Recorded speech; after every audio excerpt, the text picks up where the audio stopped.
Oi, pessoal, voltei. Aliás, tem hora que eu acho que eu nem fui, né?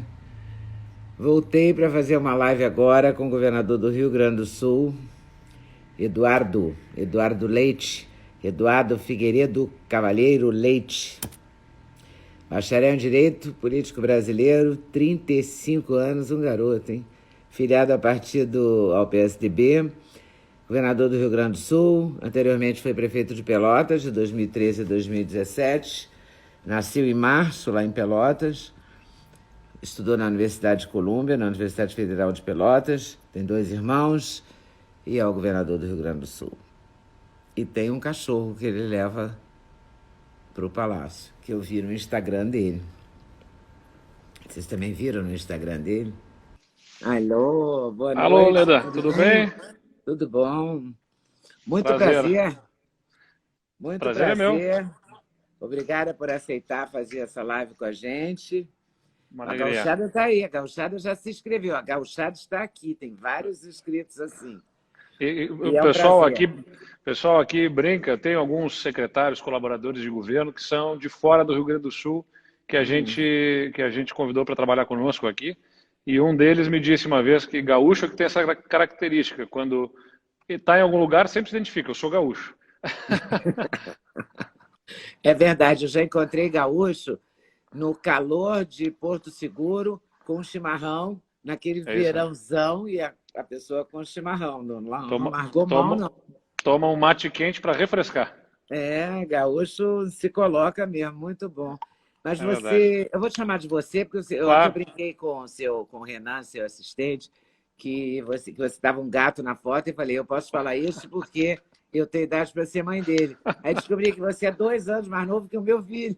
Poxa vida, tô com É um 35. garoto, é um garoto 35. mesmo. Comecei cedo, mas aqui o cabelo Começou, branco aqui já tá já tá, rápido aqui bastante. Onde tem mas cabelo ainda tem. também com essa barra, né? Pois é. Pegou esse governo aí também, cheio de problema. Aí vem uma pandemia para completar a tua vida.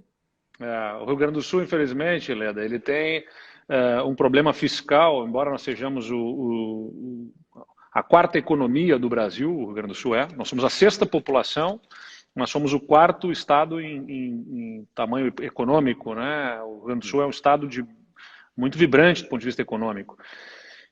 Mas o governo, ele entrou numa enrascada fiscal há muitos anos, já gasta mais do que arrecada, gasta mais com servidores aposentados do que com servidores em atividade, e tudo isso gerou muitos problemas. Então a gente entrou no governo aqui com muitos problemas, com muitas dificuldades.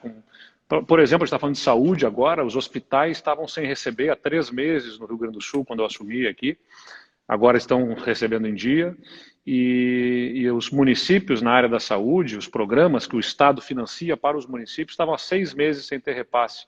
E também a gente colocou isso regularmente com os repasses, mas ainda tem muito problema para resolver.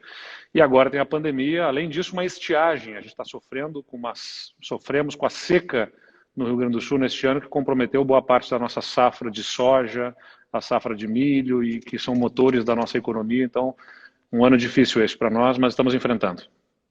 É, mais ou menos como a situação parece um pouco com a de Minas Gerais, que o Zema também pegou o Estado, ele está atrasando o É, salário lá, porque ele não conseguiu ainda botar em dia. Você também aqui está também. atrasando aí?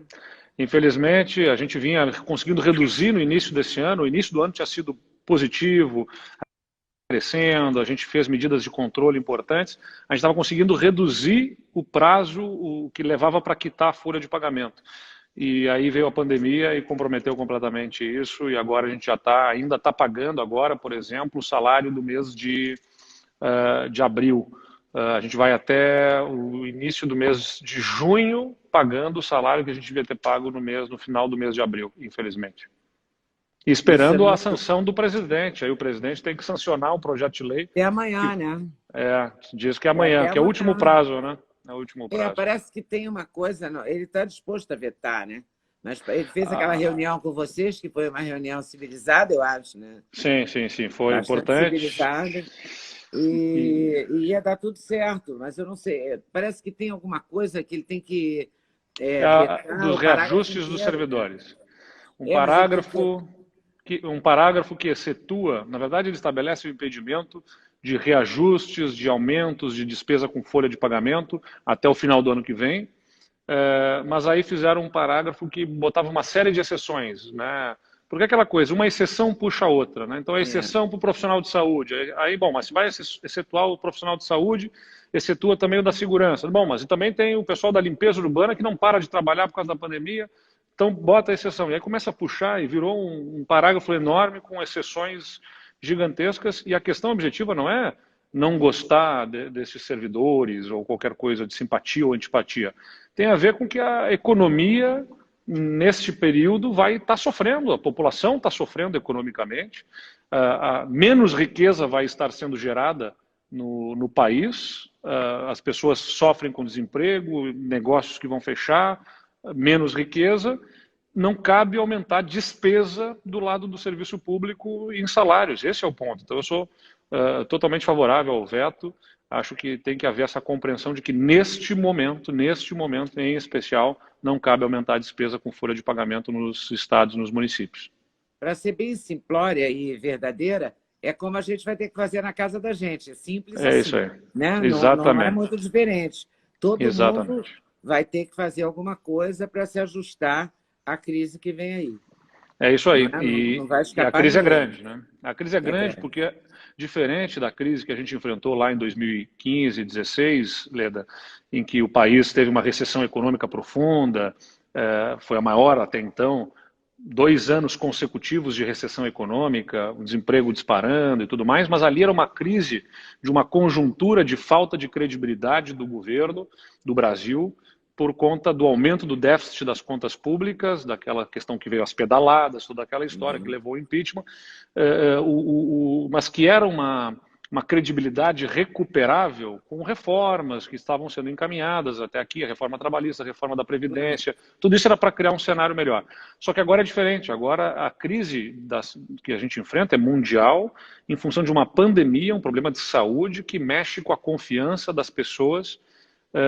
Quer dizer, quem é que vai voltar a consumir, a viajar, sem ter certeza de que se ali na frente vai ter outra crise que nem essa, vai surgir um outro vírus, ou vai ter um rebote do coronavírus?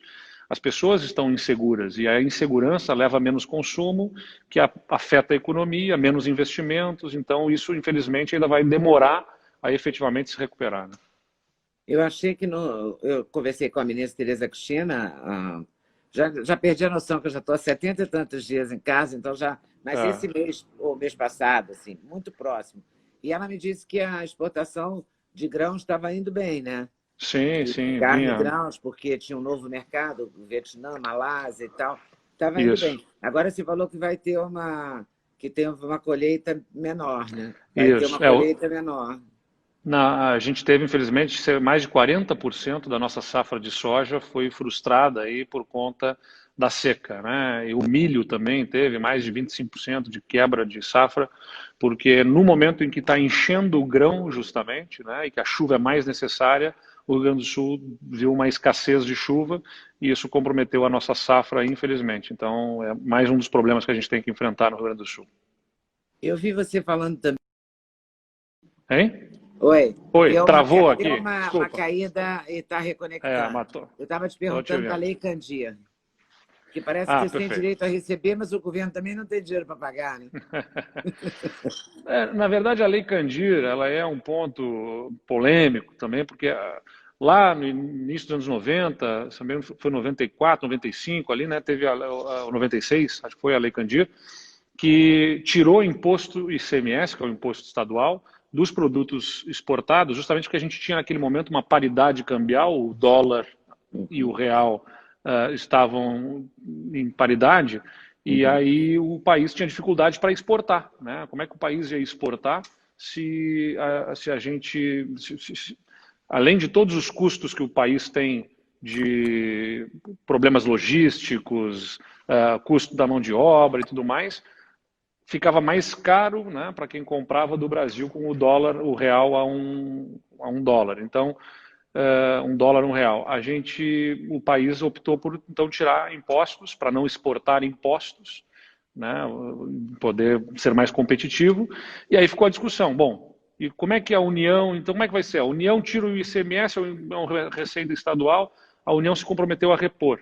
Só que a reposição desse ICMS, na verdade, ela é altamente discutível no valor que deve ser feito. Aí ficou uma discussão enorme nesses últimos anos e agora a gente fechou um acordo, né? Encaminhamos um acordo no STF, os estados, os 27 estados, e a União deu a sua aquiescência, assentiu aí com esse acordo, que é para um valor de alguns bilhões de reais que a União terá dos royalties e da cessão onerosa do petróleo, do pré-sal nos próximos anos, ser compartilhado entre os estados, seguindo os critérios da distribuição da Lei Candir. Então isso vai ser um valor importante, não é todo o valor que os estados projetavam que poderiam fazer jus em função da Lei Candir, mas é um valor importante que a gente está tentando fazer com que a União comece a pagar o mais rápido possível aí nos próximos meses, dadas as condições que a gente tem. O Rio Grande do Sul deve receber algo em torno de 300 milhões de reais anuais por essa questão da Lei Candir.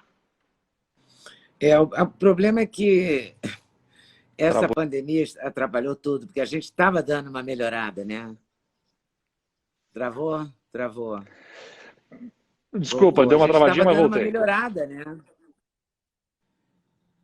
Oi? Estou aqui. Vamos lá, pode. Tá aí? Nós estamos aí. Você está no Wi-Fi ou está no 4G? Não, eu estou no 4G, está bem aqui. Eu botei no 4G, que é mais confiável que o Wi-Fi. Mas é que, na verdade, agora me ligaram. Eu tenho que avisar minha equipe aqui, para o Otomar me ligou lá para ligar para ele. Meu chefe da Casa Civil me ligou no meu celular aqui. Pois é. Mas acontece mesmo. Eduardo, me diz uma coisa. A gente estava saindo da crise, aí veio a pandemia. Você estava com o seu sistema de saúde funcionando? Porque o Rio Grande do Sul, o Paraná e parece que Mato Grosso do Sul estão melhores que os outros estados, né? A gente Nem tem vou comparar com o Rio, porque o Rio está uma desgraça, mas São Paulo, infelizmente, o Nordeste, vocês estão bem melhores. O Rio Grande do Sul e o Paraná, né? A gente tem experimentado, por exemplo, nas últimas semanas, Leda, uma estabilidade de internações. Já no mês de maio todo, nós não saímos de 70% de ocupação total dos leitos. Total, que eu digo, com todas as outras doenças, né? Não só Covid. Covid responde por cerca de 17% das ocupações entre suspeitos e confirmados. 17% dos pacientes são Covid. O total de leitos que nós temos no Rio Grande do Sul, de UTI, não excedeu aí 73% em nenhum momento. Então a gente tem uma rede hospitalar de bom tamanho, a gente tem reforçado essa estrutura, a gente está aumentando em 60% a estrutura hospitalar de UTIs no estado do Rio Grande do Sul para garantir que tenha atendimento para todo mundo que necessitar. O grande ponto que envolve aqui a discussão, aquela do distanciamento controlado, do distanciamento do estado, é a gente manter o número de pessoas que demandam atendimento hospitalar dentro da capacidade da nossa rede. A gente está ampliando 60% dos leitos, mas se houver um descontrole da disseminação do vírus, aí não tem sistema hospitalar que aguente. Então, por isso que se mantém a necessidade de alguma restrição, embora a gente tenha conseguido relaxar restrições no estado, mas não é simplesmente relaxamento. A gente criou um mecanismo diferente, que é o distanciamento controlado, regionalizando o estado e definindo níveis de restrições de acordo com os indicadores de cada região. Você fez umas bandeiras, né? Bandeira amarela, bandeira... Isso. Como é que funciona? O que você abriu? O que você está em bandeira tal? Tenta explicar para a gente que não conhece o seu sistema. Então, de uma forma objetiva. Em primeiro lugar, a gente tem que ter consciência que a gente vai conviver com algum nível de restrição por longo período. A gente só vai ter efetivamente alguma liberdade para uma volta à normalidade quando houver imunização da população, porque não é uma situação do tipo, vamos ficar em casa 2 semanas ou 2 meses e o vírus vai passar e vai embora e a gente vai poder todo mundo sair às ruas. O vírus vai continuar circulando. E a gente não consegue parar o vírus, a gente consegue parar as pessoas. Por isso que a gente tem, com as restrições, com o distanciamento, imposto paralisação, de restrição de atividades, porque o vírus só vai ser parado quando tiver vacina. né, que imunize as pessoas. Isso vai levar tempo para ser desenvolvido, para ser distribuído, produzido em escala, distribuído e tudo mais. Então, algum nível de restrição vai ter. Não tem como a gente pensar que ficássemos vivendo com o nível de restrição de um distanciamento ampliado, ou seja, para tudo, de todos os jeitos, em todas as regiões, por longo período. Isso geraria um efeito colateral gigantesco. Então, o que a gente fez? Regionalizamos o Estado em 20 regiões e cada uma dessas regiões é analisada com vários indicadores, observando a sua capacidade de leitos, né, a capacidade hospitalar que tem de atendimento e a velocidade de avanço. Então, imagina um gráfico, né, que a gente tenha num eixo a velocidade do vírus se disseminando, que é testada a partir de testes e pesquisas científicas que analisam a velocidade da disseminação naquela região, e no outro eixo desse gráfico a gente tem a capacidade hospitalar. Então você posiciona, se tem alta capacidade hospitalar e baixo nível de disseminação, de velocidade de disseminação, o risco é menor, porque a capacidade hospitalar é grande, o vírus está se disseminando com menos velocidade, então menos risco, está na bandeira amarela. E aí, conforme isso vai evoluindo, né, você vai ter a bandeira laranja, a bandeira vermelha, até a bandeira preta, onde você tem menos capacidade hospitalar, porque os leitos já estão mais ocupados, e, de outro lado, mais velocidade de avanço do vírus. E aí, para cada uma dessas bandeiras, a gente define o protocolo que tem que ser seguido por cada uma das atividades econômicas. Mas não é porque o governador, numa sala com os seus secretários, resolveu achar, comércio vai parar de tal jeito, hotel vai parar de tal jeito e indústria vai fazer tal restrição. É também com base em ciência. A gente pegou estudos que analisam o risco de contágio em cada atividade, né, e colocamos também num gráfico de acordo com a posição na economia do Rio Grande do Sul. Então, se é mais relevante economicamente para o Estado, mesmo que tenha menos segurança do ponto de vista de exposição ao contágio, ela pode até ter algum nível de liberação, ainda que com muitas normas e protocolos a serem obedecidos. Se é menos relevante economicamente e tem muito risco de contágio, bom, então essa já já restringe, não tem porquê nós mantermos a exposição de pessoas ao risco de contágio por algo que economicamente é menos relevante. Então, foi toda essa definição que nós fizemos e hoje o Estado ele é monitorado toda semana, a gente faz a comparação dos dados, dos indicadores, e a gente tem das 20 regiões, 12 que estão em bandeira laranja, né, e 8 que estão em bandeira amarela. Nenhuma região está com bandeira vermelha ou bandeira preta, por isso, na maior parte dos estados, as restrições estão no menor nível, né? Comércio funciona com algumas restrições de público, shopping center pode funcionar com restrição de estacionamento e de entrada de público, que é algumas de normas. meio-dia às 8, é isso? Não, os horários são restritos, né, também? Eles eventualmente estabelecem restrições de horários, essas restrições de horários são estabelecidas pelas prefeituras, não são pelo Estado, a gente recomenda as prefeituras, porque aí depende do município, como é que é a dinâmica econômica do local, mas a gente estabelece ali, por exemplo, que o teto de ocupação da loja, do shopping, vai ser de 50% e também que vai ter que reduzir o número de funcionários. É uma forma da gente poder manter a atividade, mas com controle e preservação da saúde e da vida das pessoas. E está dando certo? Está dando certo, a gente está observando, né? A gente faz pesquisa com a Universidade Federal de Pelotas, que fez agora um teste no país inteiro também, em diversas cidades. Aqui a gente já está indo para a quarta rodada dessa pesquisa e que tem apurado uma certa estabilidade na disseminação do vírus. Temos testado muito, o nível de ocupação dos leitos, como eu falei, está estável, então a gente está conseguindo manter sob controle a situação do coronavírus e, como eu disse, não é relaxamento. Se em algum momento os indicadores mostrarem que em tal região está aumentando a velocidade, está ocupando mais os leitos, os próprios indicadores eles vão me fazer com que essa região migre para uma bandeira mais restritiva.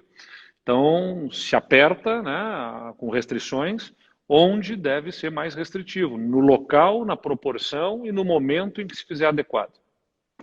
E você estabeleceu alguma norma para medicamento? Porque a gente está vivendo duas crises, né? Uma crise da pandemia pandemônica e a outra, a crise É, política. Eu não sei como é é. que você está agindo na crise política, mas eu acho que você está mais ou menos equilibrado, né? Você não. Eu acho assim, Leda, esse tema dos medicamentos ele deve ser reservado à ciência, né? Aliás, quem decide o tratamento é o médico com o seu paciente. A hidroxicloroquina, por exemplo, ela não pode ser ministrada por orientação ideológica, né? Assim, olha, eu acho que tem que sair dando indistintamente hidroxicloroquina, um medicamento que tem efeitos colaterais, cujos efeitos colaterais têm que ser sopesados de acordo com o nível de risco que aquela pessoa tenha. Por isso que se indica a hidroxicloroquina apenas nas situações de maior gravidade, em que os efeitos colaterais possíveis são menores ou menos relevantes diante da gravidade do estado de saúde daquela pessoa. Então, eu lamento profundamente que haja esse embate ideológico, justamente no momento que era para estarmos unidos contra um inimigo comum. Né? Acho que guerra, eu tenho dito, guerra nunca é bom. Sempre deixa mais dores, sofrimentos É, do que deixa coisa boa. sequelas, né? Mas se tem uma coisa que é característica de uma guerra, Leda, é que ela é capaz de unir um povo para enfrentar um inimigo.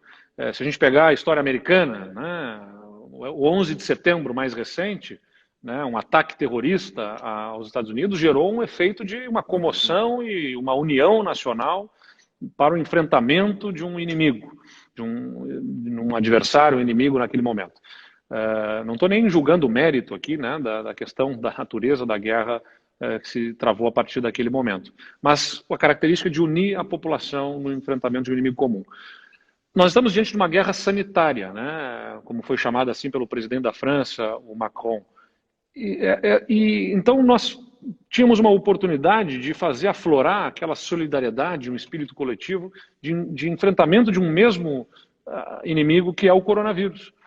E pelo contrário, né, diante de um momento como esse, se acirram os ânimos políticos, o confronto, o enfrentamento, se ideologiza o debate que deveria ser técnico sobre esse tema, e nós estamos saindo mais divididos. Isso é lamentável e eu não aposto nesse caminho, eu aposto na conciliação. E conciliação não tem a ver com que eu ter menos convicção ou ficar em cima do muro. Eu tenho posições, eu tenho convicção sobre os assuntos e não fico em cima do muro. A questão objetiva é, a gente tem que respeitar quem pensa diferente e convencer com argumentos, e não depreciando ou difamando quem pensa diferente da gente.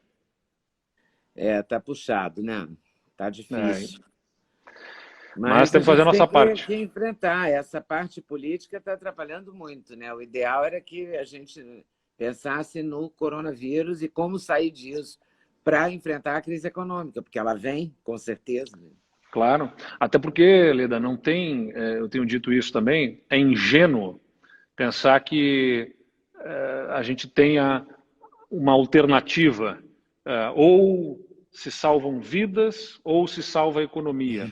As coisas não são alternativas ou opostas entre elas, elas são dependentes uma da outra, porque se as pessoas, se as famílias brasileiras, seja de qual região for, não se sentirem seguras, elas deixam de consumir, elas deixam de investir, as que podem investir, é um instinto de sobrevivência. Né? Eu vejo que as coisas estão complicadas, que está tudo mais difícil, que a perspectiva é uma falta de controle sobre esse assunto, que a doença vai avançar. Então, eu vou primeiro fazer com que a minha família deixe de sair de casa, parem, né? Todo mundo que puder parar, pare, e tudo aquilo que a gente ia gastar, consumir, construir, fazer, para de fazer, guarda dinheiro para a gente se precaver pelo que vem pela frente.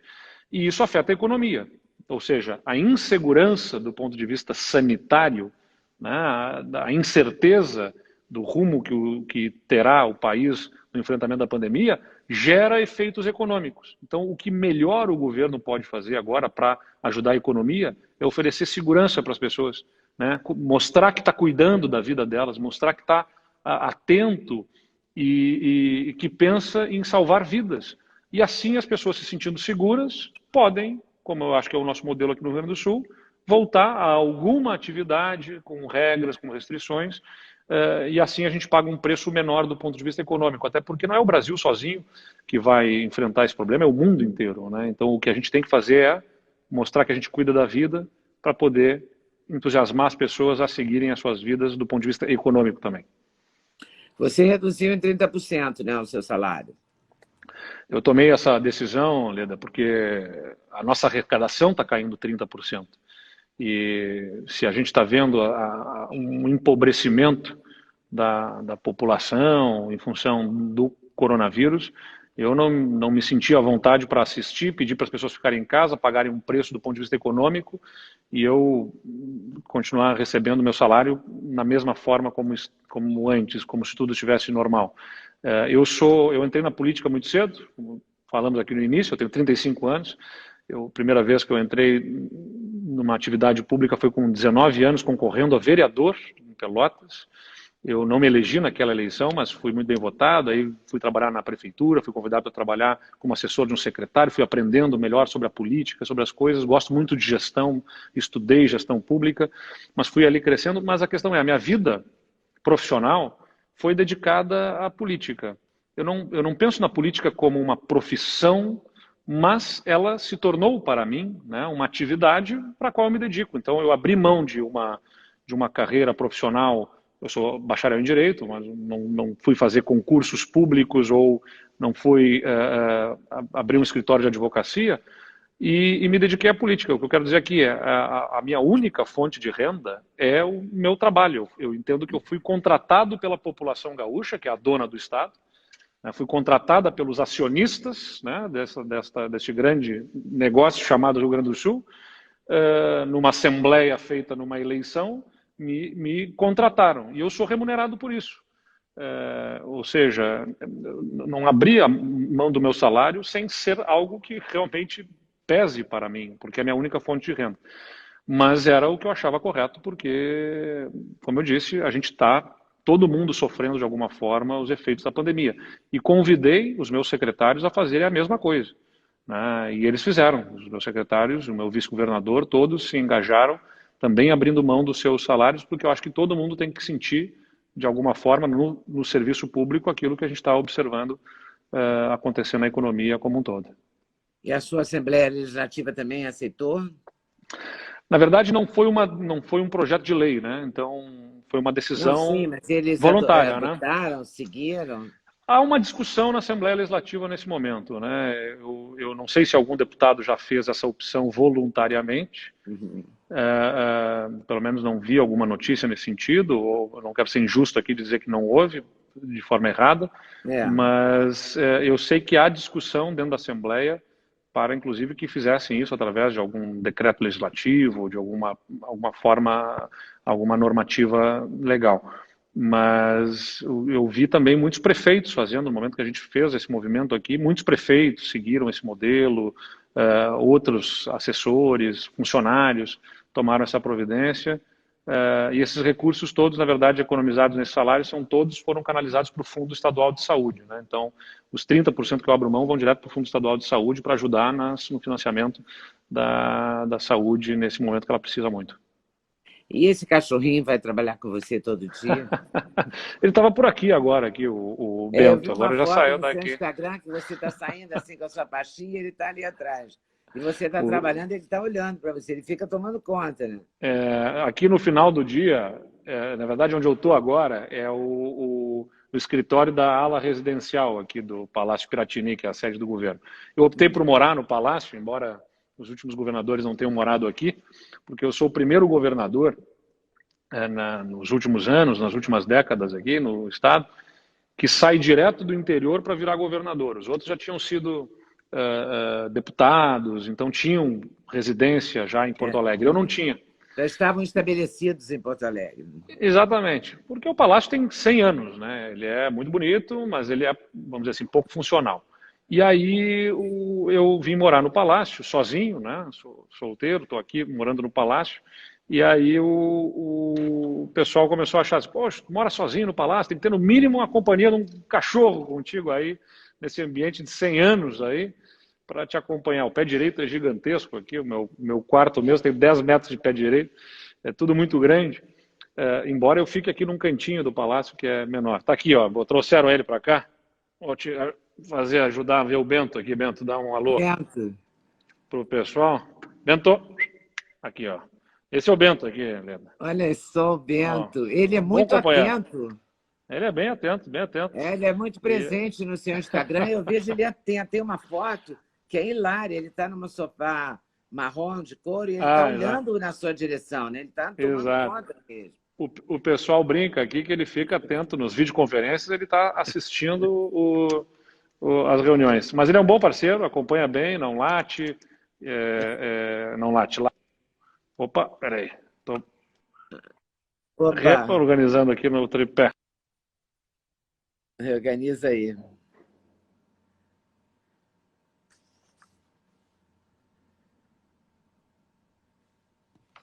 Um negócio aqui, apertei um botão errado. É sempre assim, a gente aperta botões errados. Ainda estamos nos habituando, se bem que você é jovem, mas não sou, a gente está se habituando a tudo não diferente. Sou nativo né? digital, né? Não. Pois é, vai ter que virar, vai ter que ficar sendo. Mas você pelo menos veio com chip, eu não vim, tenho que aprender tudo. Mas eu sou daqueles que ainda conversa, lembrando do telefone de disco ainda, né? Para de discar. Exatamente. O pessoal acha que não, mas sim, eu me lembro bem. Eu brincava que quando tinha que puxar o último número lá da casa dos meus pais, que era 05, quando eu ia no 0 e aí eventualmente escapava o dedo e eu tinha que discar todo outros tempos. E os seus pais estão em quarentena? Lá em Pelotas? Eles moram lá? Meus pais moram em Pelotas, eu não os vejo desde março, desde o início de março. Aí vai fechar 3 meses aí que eu não os vejo. Agora no Dia das Mães, bateu saudade, né? Meus irmãos moram lá, tiveram a oportunidade de passar por eles lá, e com todos os cuidados, evidentemente. Eles têm mais de 70 anos. Poder, de alguma forma, expressar o seu carinho por eles. Mas eu fiquei em Porto Alegre, até porque o serviço me demanda aqui. Faço lives, na verdade lives não, vídeos, né, pelo WhatsApp, especialmente com eles. Tenho bastante saudade, gosto muito dos meus pais. É difícil, né, ficar longe. Infelizmente, nesse momento, a gente tem que estar... né? Tem que ficar. Porque eu digo o seguinte, Leda, a gente pode estar com o coronavírus e nem saber, né? Esse é o problema. Eu não fiz o teste porque em nenhum momento tive qualquer sintoma que sugerisse que eu tivesse o coronavírus. Mas, eventualmente, a gente pode ter e ser assintomático, né? E sem sintomas, quando vê, eu posso ser alguém que vou lá querendo abraçar minha mãe para satisfazer o meu desejo de abraçá-la e posso passar para ela uma coisa que vai causar para ela sofrimento e para mim também, consequentemente. E então, acho que a gente tem que... É melhor sentir saudade dos abraços do que vir a ter saudade de alguém que a gente venha a perder por causa do coronavírus, né? É verdade. E como é que você está lidando com essa quarentena? Você mora e trabalha aí, então você nem sai de casa, você fica no Palácio... Palácio Piratini, não é? Palácio Piratini, exatamente. Você fica o tempo todo aí. Eu brinco que eu já faço home office desde o primeiro dia do governo. Eu moro no trabalho, né? Então, não... Mas, claro, não tem solenidades de governo, a gente reduz também saídas para reuniões fora. Vou daqui para o centro administrativo que o Estado tem, onde ficam as secretarias também. E, então é bem mais restrito. Eu estou tranquilo, assim, eu gosto do trabalho, faço as reuniões virtuais sempre que necessário. Estou trabalhando mais do que nunca, porque agora todo mundo também está virtualmente trabalhando, então... Está todo mundo mais acessível, né, digitalmente, e isso faz a gente trabalhar mais. Os gaúchos obedeceram ao isolamento social? Atenderam ao nosso chamado, e a gente fez até uma musiquinha aqui, com uma música tradicional do Rio Grande do Sul. Aqui para os gaúchos que estão assistindo, tem uma música que a gente canta, que é o "Não podemos se entregar para os homens de jeito nenhum, amigo e companheiro. Não está morto quem luta e que peleia, pois lutar é a marca do campeiro." Essa é uma música antiga, já nossa, aqui do Rio Grande. E a gente adaptou aqui numa campanha do governo do estado e não podemos se entregar ao corona de jeito nenhum, amigo e companheiro, bota máscara, segue o protocolo, né, cuida de ti, da região, do estado inteiro. Essa é a campanha que está no ar aqui no estado. E a população tem atendido o nosso chamado, o distanciamento é bastante cumprido no estado. Não tenho dúvida que os cuidados com a higiene, os hábitos respiratórios, da etiqueta respiratória, né, cuidado quando for tossir para não contaminar o ambiente, as superfícies sendo higienizadas constantemente. A população gaúcha, sem dúvida nenhuma, é a grande merecedora de aplausos pelo status que o Rio Grande do Sul tem, né? Não é o governador, o governo quem consegue manter as coisas sob controle. É a população, de fato, engajada, e o povo gaúcho tem sido extremamente comprometido nesse enfrentamento ao coronavírus. Os governadores dos estados, sobretudo os que se opõem assim mais frontalmente ao presidente Bolsonaro, tipo Witzel e Dória e tal, eles têm feito normas muito rígidas, né? O Maranhão decretou lockdown, no Pará teve lockdown e tal. Você não chegou nem a pensar nisso. Olha, Leda, eu Você acho que cada participa um... da retomada, quer dizer, a retomada, você faz parte desse projeto Retomada? Você fez uma norma estadual? Como é que você Sim, lidou? a nossa do distanciamento controlado é uma espécie de retomada, mas com responsabilidade, né? Eu não posso, em qualquer momento, colocar a minha população em risco por uma retomada irresponsável, inconsequente, que não leva em consideração que o vírus está circulando. Ele está circulando no estado do Rio Grande do Sul, menos porque as pessoas estão circulando menos e atendendo ao nosso chamado. E a gente precisa manter essa população em alerta. Por isso, até quando a gente fez o distanciamento controlado, a gente optou por não ter bandeira verde, porque não tem bandeira verde. Tá nós já partimos do amarelo do alerta, né? Não tem situação livre de coronavírus no estado. Então, todo mundo em alerta desde o primeiro momento. Por isso, máscaras obrigatórias, com restrição em diversas atividades, mas com esse modelo controlado a gente conseguiu migrar para algo mais racional e inteligente do que o simples isolamento ampliado, né? Ou seja, todo mundo para absolutamente tudo, mesmo que estejam em regiões com poucos casos, mesmo que os indicadores de internações mostrem que a situação está sob controle. Então, a gente conseguiu criar esse modelo que é mais inteligente. Eu respeito que os outros governadores estejam fazendo, os outros prefeitos em outros municípios, dadas as suas realidades. Acho que cada um vê qual é a sua realidade e se ajusta a ela, né? No Rio Grande do Sul, a gente conseguiu ter as condições para criar este modelo que é mais eficiente na minha visão. E as fronteiras? Porque o Trump ontem fechou, era sexta-feira, ele antecipou para 0 hora de hoje, né, o fechamento das fronteiras. E todo mundo criticou muito e ficou muito preocupado e tal, mas nós estamos com fronteiras fechadas também em alguns pontos, né? Sim, aqui, inclusive, o Rio Grande do Sul faz fronteira com o Uruguai e com a Argentina, e nós temos fronteiras restritas, né? Nós temos cidades que são de fronteira seca, elas, como as cidades do Chuí e de Santana do Livramento, por exemplo, né? Santana do Livramento faz fronteira com Rivera, onde houve recentemente óbitos no Uruguai e que fizeram, inclusive, com que o presidente Lacalle Pou fosse visitar Rivera nessa semana. Eu, inclusive, falei com ele por telefone e estamos trabalhando aí para integrar operações, inclusive, entre as nossas autoridades sanitárias aqui, o pessoal da nossa equipe de saúde com a equipe uruguaia, para que a gente possa ter, especialmente nessas cidades que são integradas, porque as pessoas moram num lado e trabalham no outro, né? Tem uruguaios que trabalham em Santana do Livramento, brasileiros que trabalham em Rivera, e isso também no Chuí, e em outros municípios como Aceguá, Rio Branco e Jaguarão, são esses casos. Então a gente tem os doble chapa, que a gente chama aqui, que são os que moram num lado, né, brasileiros que são também ali, de certa forma, uruguaios, podendo trabalhar no Uruguai, e são situações atípicas que devem ser controladas também, mas brasileiros poderem entrar no Uruguai não podem, né? Se eu quiser ir ao Uruguai, por exemplo, não posso entrar, placas de fora dessas cidades não atravessam as fronteiras nesse momento, a não ser motoristas de caminhão com transportes, enfim, que podem fazer o transporte entre os países. Você teve uma queda grande de arrecadação? Sim, nós tivemos no mês de abril cerca de 700 milhões de reais de queda de arrecadação, isso é uma queda de 20% da nossa arrecadação, e agora no mês de maio, né, nós temos quase R$ 1 bilhão de queda de arrecadação no Estado, o que dá cerca de 30% da nossa arrecadação. É uma queda muito forte, né, e claro que nos compromete a condição de atendermos aos nossos compromissos, e por isso que a gente espera que o presidente sancione amanhã, e mais do que sancione, que ele operacionalize a transferência o mais rápido possível, porque quem paga o preço não sou eu como governador, paga o preço é a população, o servidor público, né, que deixa de receber.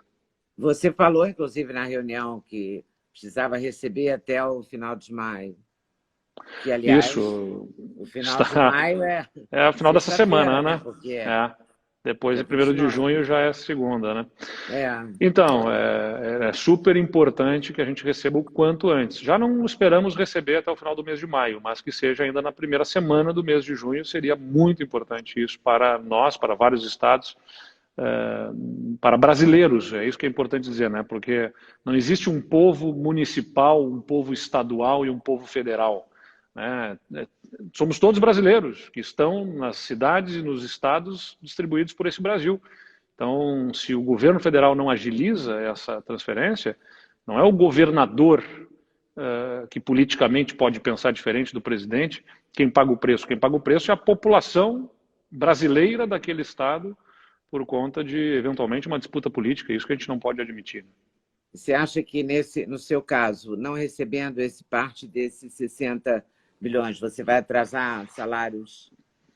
Nós já estamos com salários atrasados, vai ser mais atraso. Né? Abril até final de junho, não é isso? O que acontece é o seguinte, nós pagamos todos os servidores até R$ 2.200, né? Ou seja, quem ganha mais do que isso está com o salário em haver. A gente só vai conseguir pagar as próximas parcelas quando entrar novos recursos no caixa. Se não entrarem os 500 milhões de uma primeira parcela federal, antes do dia 10 de junho, no dia 10 de junho é que começa a entrar o maior volume de ICMS para o Estado, que é a nossa maior fonte de receita. E aí, o valor que nós estaríamos usando para concluir a folha de pagamento de abril e abrir a folha de pagamento de maio, no dia 10 de junho, vai ser pouco para atender a todos os compromissos, porque esses 500 milhões de reais federais não terão entrado ainda, então nós vamos ter que nos esforçar para quitar o salário de abril e nem vamos conseguir abrir o salário de maio. Vai ficar o salário de maio para começar a ser pago só no final de junho. Esse é o grande desafio. Então, o recurso federal precisa entrar o quanto antes. E isso é muito ruim, né, para a população. Inclusive para a economia, Leda, porque os servidores públicos, né, são cerca de 300 mil pessoas, entre aposentados e servidores em atividade, mais de 300 mil pessoas, 350 mil pessoas, que têm o seu poder de compra limitado. E se elas não conseguem comprar... Não gerar a economia, né? Não gera a economia, exatamente. Vai começando, gera um efeito cascata negativo. Né? Bom, esperemos que ele assine logo e que isso se resolva, né? E que a gente supere esse coronavírus de alguma forma, né? Porque a vacina acho que só o ano que vem, né? É o que aponta, né? Eu sei que as pessoas ficam todas aflitas, mas evidentemente que a gente não pode achar que a ciência vai fazer uma vacina e lançar, aplicar em milhões, bilhões de pessoas, sem um mínimo de muita testagem para garantir que ela seja segura e não gere outros problemas. Né? É verdade. Quem vai confiar, né, na vacina assim, a toque de caixa? Né? Tem que testar. Tá Exatamente. bom, Eduardo, muito obrigada por ter aceito falar com a gente. Super valeu, tá? Eu que agradeço. Obrigado. Prazerzão conversar contigo. Coisa que eu não te perguntei, que te interessa falar? Não, acho que a gente pode percorrer vários assuntos aqui. Se até o Bento apareceu na nossa live aqui, no nosso evento. Mas quero te agradecer, Leda, te cumprimentar aí também. Acompanho os vídeos e as entrevistas que tu fazes. Acho que presta um grande serviço a esse país, entrevistando com um jeito muito habilidoso teu aí, pessoas tão importantes. E eu fico muito feliz de poder participar aqui. Obrigado. Eu fiquei muito honrada de você aceitar. Muito obrigada e até a próxima. Tá? Obrigado e até a próxima. Valeu. E eu vou subir para o meu canal do YouTube a entrevista amanhã ou depois, tá bom? Então, maravilha. Muito obrigada. Obrigadão. Boa noite e boa sorte. Valeu. Para todos nós. Um abração. Tchau, um Valeu para abraço. todos. Valeu, obrigado.